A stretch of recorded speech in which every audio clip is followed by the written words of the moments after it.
ఒకటి ఏంటంటే మనం ఏం తెలుసుకున్నాము, పట్టుదలతో ప్రార్థన చేయాలి. రెండవదిగా తగ్గింపు హృదయంతో ప్రార్థన చేయాలి. మరి ఇశ్రాయేలీయుల గురించి దేవుడు మాట్లాడుతూ ఉన్నారు. ఈ రోజున మనం ప్రార్థన చేసినప్పుడు వినయ భయభక్తులతో మనం ప్రార్థన చేయాలి. అందుకనే ఇంకొక మాట మనం చూస్తాం కదా, మనం చూసినట్లయితే లూకా సువార్త 18వ అధ్యాయం 13వ వచనంలో ఇక్కడ లూకా సువార్తికుడు అంటాడు. లూకా సువార్త 18వ అధ్యాయం 13వ వచనంలో కూడా మనం చూసినట్లయితే అక్కడ రాయబడుతున్న మాట, అయితే సుందరి దూరముగా నిల్చుంది, ఆకాశము వైపు కనులెత్తుటకైనా ధైర్యం చాలక రొమ్ము కొట్టుకొనుచు, దేవా పాపినైన నన్ను కరుణించును. సుక్కర్ ఏం చేస్తున్నాడండి?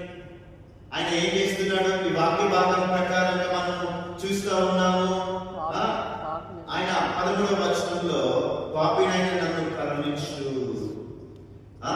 ఆయన మరి దూరంగా నిలిచింది, ఆకాశం వైపు కన్నులెత్తి చూచుటకైనా ధైర్యం చాలక, దేవా పాపినైన నన్ను క్షమించు, కరుణించమని ప్రార్థన చేస్తూ ఉన్నాడు. ఇక్కడ సుంకరిలో మనం చూస్తాం ఏం కనబడుతుందని, ఆయనలో తగ్గింపు జీవితం.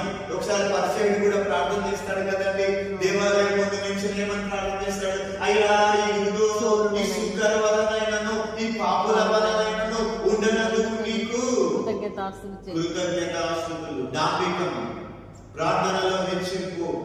దేవుని వాక్యం సెలవిస్తుంది, తను తాను తగ్గించుకునేవాడు హెచ్చింపబడు, తను తాను హెచ్చించుకునేవాడు తగ్గించబడు. ప్రియమైనటువంటి దేవుని వాళ్ళారా, చూసారా ఇక్కడ సుంకర్ ఏం చేస్తున్నాడు అంటే తగ్గింపు హృదయంతో ప్రార్థన చేస్తున్నారు. మరి నిజంగా మనం కూడా దేవుని మందిరావరణంలోకి వచ్చినప్పుడు ఎంతో తగ్గింపుతో మనం ప్రార్థన చేస్తా ఉన్నప్పుడు దేవుడు మన ప్రార్థన ఆలకిస్తాడు. ఒకటి ఏంటంటే ఎలా ప్రార్థిస్తే మనకు జవాబు వస్తుంది. ఒకటేంటి, పట్టుదలతో ప్రార్థించాలి. రెండవదిగా తగ్గింపు హృదయంతో ప్రార్థన చేయాలి. మూడవదిగా మనం చూస్తే విశ్వాసంతో ప్రార్థించాలి. నెంబర్ 3, ఒకటి పట్టుదల, 2 తగ్గింపు హృదయంతో, 3 విశ్వాసంతో ప్రార్థించాలి. చూద్దామా మత్తయి సువార్త 21వ అధ్యాయం 22వ వచనంలో.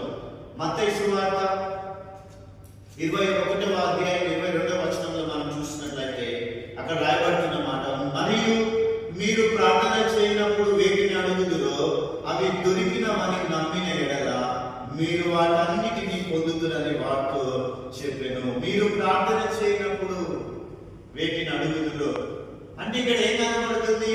విశ్వాసంతో అడగాలి మనం. మీరు ప్రార్థన చేయనప్పుడు వేటి